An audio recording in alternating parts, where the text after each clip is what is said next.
দেশের বিভিন্ন জায়গার আরো কিছু খবর নিয়ে এখন থাকছে ডেস্ক রিপোর্ট। সংসদে বাহিরে সব জায়গায় সেটাই আমরা। স্বাধীনতার পর বিভিন্ন দল সরকার চালালেও সংখ্যালঘুদের নিরাপত্তা একমাত্র বিএনপি নিশ্চিত করেছে বলেছেন বিএনপি নেতা অ্যাডভোকেট রুহুল কুদ্দুস তালুকদার দুলু।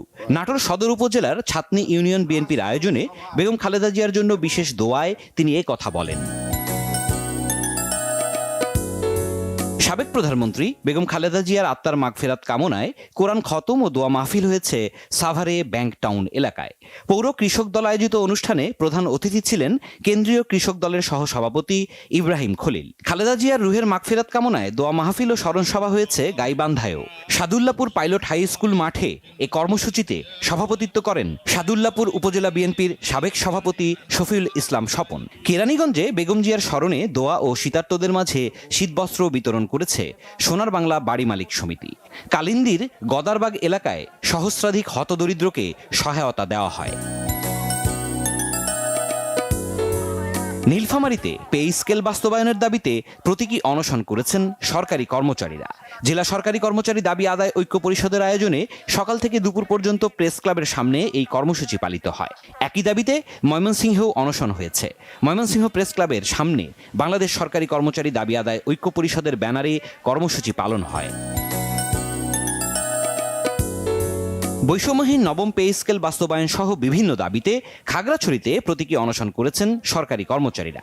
জেলা প্রেস ক্লাবের সামনে বাংলাদেশ সরকারি কর্মচারী দাবি আদায় ঐক্য পরিষদের উদ্যোগে এ অনশন হয়।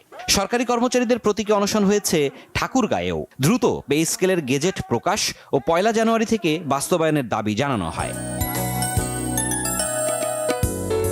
চট্টগ্রামে অনুষ্ঠিত হয়েছে 16তম বাংলাদেশ ফিজিক্স অলিম্পিয়াডের জাতীয় পর্ব। অনুষ্ঠানে সারা দেশ থেকে 1100 নির্বাচিত শিক্ষার্থী অংশ নেয়। প্রধান অতিথি ছিলেন বিজ্ঞানী ও লেখক অধ্যাপক ডক্টর মোহাম্মদ কায়কোবাদ।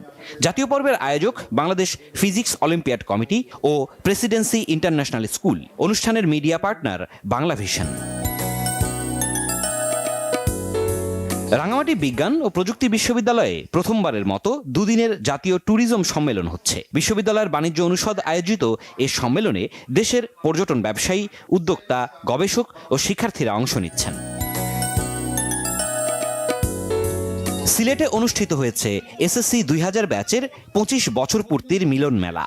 দিনভর এই আয়োজনে অংশ নেন প্রাক্তন শিক্ষার্থী ও তাদের পরিবারের সদস্যরা। সকাল থেকেই অনুষ্ঠান প্রাঙ্গণ মুখর হয়ে ওঠে প্রাণখোলা আড্ডা, স্মৃতিচারণ ও সাংস্কৃতিক পরিবেশনায়। সিরাজুম মনির শুভ, বাংলাভিশন, নিউজ ডেস্ক।